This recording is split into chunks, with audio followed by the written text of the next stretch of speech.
আপনারা দেখেছেন যে বাংলাদেশ ব্যাংকের গভর্নরকে কিভাবে নির্লজ্জভাবে মব তৈরি করে অগণতান্ত্রিকভাবে বাংলাদেশ ব্যাংক থেকে সরিয়ে দিয়ে একজন ঋণ খেলাপি একজন ব্যবসায়ীকে বাংলাদেশ ব্যাংকের গভর্নর হিসেবে নির্লজ্জভাবে বসানো হয়েছে।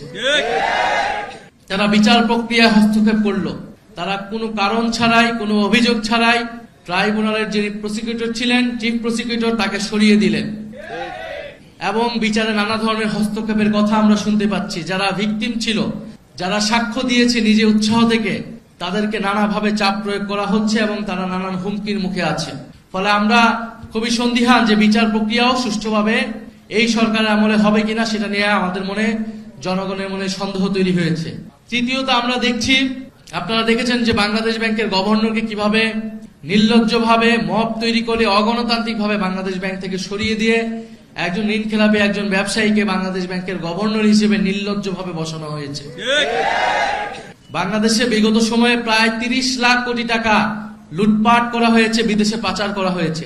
এই গণ অভ্যুত্থানের পরে অন্তর্বর্তী সরকার নানান ব্যর্থতা এবং সীমাবদ্ধতা সহ এই অন্তর্বর্তী সরকারের গভর্নর চেষ্টা করে যাচ্ছিল সেই লুটপাটের টাকাগুলোকে ফেরত আনার এবং এই লুটপাটের টাকার সাথে যারা জড়িত, এই লুটপাটের সাথে আওয়ামী লীগের ফ্যাসিস্টের সাথে যারা ব্যবসায়ী এবং আমলা রয়েছে তাদেরকে বিচারের আওতায় আনা। কিন্তু আমরা দেখছি সেই বিচার প্রক্রিয়াকে ভণ্ডুল করতে, ঋণ খেলাপিদেরকে আরো সুযোগ সুবিধা করে দিতে, আর্থিক লুটপাটের পথকে প্রশস্ত করতে বাংলাদেশ কেন্দ্রীয় ব্যাংককে দখলের একটা নির্লজ্জ চেষ্টা করলো সরকার দল। অথচ তারা এর আগে বলেছে তারা যখন সরকারে ছিল তারা কখনোই রাজনৈতিক বিবেচনায় বাংলাদেশ ব্যাংকে গভর্নর বসায়নি। ফলে যারা নির্বাচনের আগে একরকম কথা বলেছে, নির্বাচনের পরে একরকম কথা বলেছে, আমরা নির্বাচনের আগেই জনগণকে এই বিষয়ে সতর্ক করেছি। আমরা জানি জনগণ তাদের বিপক্ষে ভোট দিয়েছিল। নানান ইঞ্জিনিয়ারিং করে তারা ফলাফলটাকে নিজেদের পক্ষে নিতে সক্ষম হয়েছে। সংসদে পরিকল্পিতভাবে 2/3 সংসদ সদস্য পদ তাদের নিজেদের আওতায় রেখেছে, যাতে তারা নিজেদের মতো আইন এবং বিচার তৈরি করতে পারে। যেরকমটা 2008 সালে আমরা দেখেছিলাম আওয়ামী লীগ একচেটিয়া ভাবে বিরোধীদেরকে এক পাশে ঠেলে নিজেদের সংসদ করায়ত্ত নিয়ে সংবিধানকে নিজেদের মতো পরিবর্তন করে দেশকে নিজেদের মতো ভাবে পরিচালিত করেছে।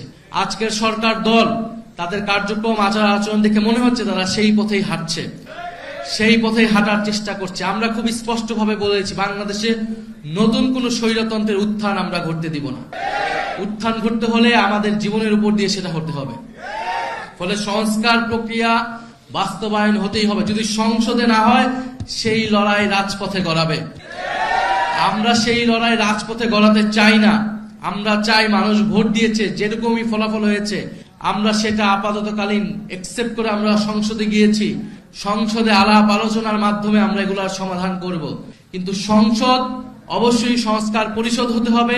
যদি সংসদ সংস্কার পরিষদ না হয়, সংসদে যদি কথা বলার জায়গা না থাকে, তাহলে সেই লড়াই রাজপথে গড়াবে। আমরা রাজপথের প্রস্তুতি আমরা নিচ্ছি ইনশাআল্লাহ।